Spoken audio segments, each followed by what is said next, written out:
There's something unusual happening in it. Welcome to Derry.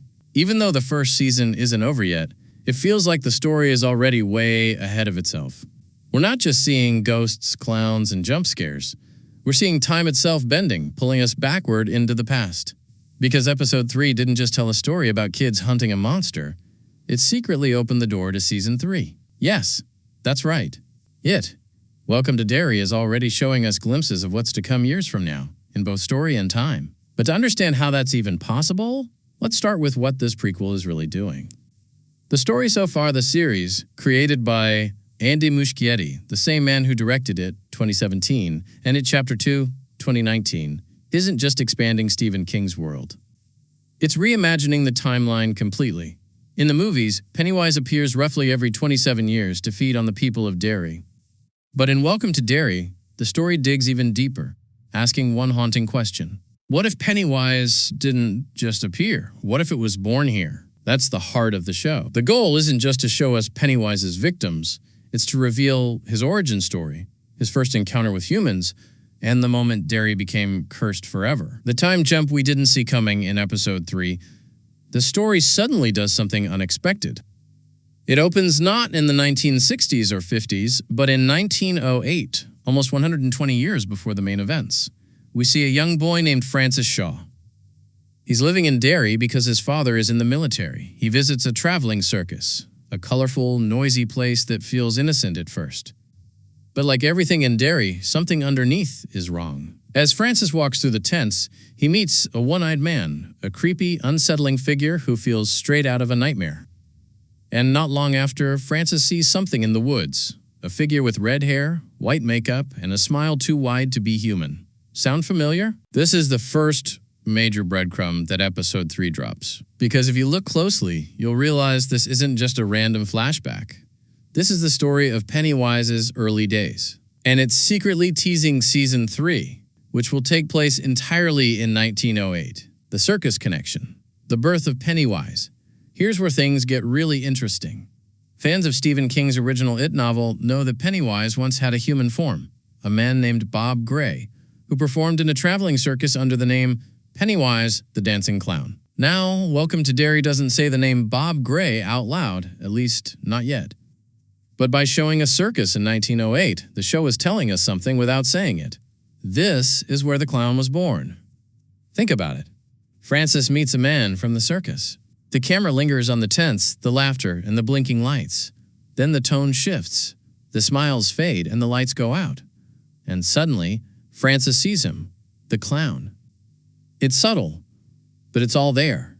The scene isn't just a memory, it's a message. Because the It movies hinted that Pennywise's human identity came from this very circus. And Welcome to Derry, episode 3, quietly confirms it. This is the show planting its season 3 seeds. The 1908 setting, the circus, and Francis's encounter all are clues to the next big chapter. Francis and Rose, the first survivors. Now let's talk about Francis again. We see him being chased by the clown through the woods. But before he's caught, a girl named Rose saves him. She's mysterious, calm, and somehow knows about the creature already. This moment matters more than it seems. Because years later, Francis returns to Derry, now as a grown man and a general, and he meets Rose again. It's as if time in Derry is looping. People don't really leave. They just come back. This theory suggests that Rose might be connected to something deeper. Maybe she's part of Derry itself, or she knows about the ancient entity behind Pennywise. And here's where fans notice something. The look Francis gives her isn't just surprise, it's recognition. He remembers. And that memory links Season 1's present timeline with Season 3's past. The timeline explained how Derry repeats itself. Let's break down the timeline breadcrumbs. Welcome to Derry has already dropped. Season 3, 1908, the circus and the Kitchener Ironworks explosion, where over 100 people, mostly children, die. Season 2, 1935, the Bradley Gang shootout, where people claim they saw a clown during the chaos. Season 1, 1960s or 70s, the early sightings of the entity that will one day become the Pennywise we know. This means each season is actually moving backward, not forward. Instead of following Pennywise into the future, we're peeling back his layers, going deeper into Derry's history. Like an onion of horror, every layer we uncover just makes things worse. It's a clever structure. Because the further back we go, the closer we get to the moment Pennywise first arrived on Earth. The Kitchener Iron Works explosion, a real Easter egg. In the first It movie, there's a short but haunting scene about the Kitchener Iron Works explosion. A factory explosion that killed over 100 people, mostly children, during an Easter egg hunt. Now, Welcome to Derry doesn't show the explosion yet, but it teases it everywhere. It appears in the opening credits as a flash of fire and twisted metal. The year 1908 keeps being mentioned in conversations, and Francis's circus story happens the same year. Coincidence? Definitely not. This is what fans call a breadcrumb, a small detail that connects one story to another. And the more you watch, the clearer it becomes that the Ironworks explosion and Pennywise's circus days are part of the same event. Maybe the explosion wasn't an accident. Maybe it was him, feeding for the first time. The Bradley Gang and Season 2's clown sightings. Before we get to Season 3, the show has already given us a preview of Season 2, set in 1935. At the end of Episode 2, we see military men digging up an old car filled with bullet holes. That's a direct reference to the Bradley Gang, a group of criminals who died in a shootout that year. Now here's where it gets wild. In Derry's history, and in Stephen King's lore, witnesses claimed they saw a clown during the shootout. A clown laughing while men died in the street. And guess what? That same story is mentioned in Episode 3 of Welcome to Derry. It's another breadcrumb. By tying together the Bradley Gang and the circus, the show is slowly weaving one continuous thread through time, showing that Pennywise has always been there, watching, waiting, feeding. Why Pennywise keeps coming back? So, what does this all mean? Why does Pennywise keep returning to Derry every 27 years? And why does each season go backward instead of forward? Here's a theory. Welcome to Derry isn't just telling a horror story, it's telling a time loop story. Pennywise isn't moving through time the way humans do.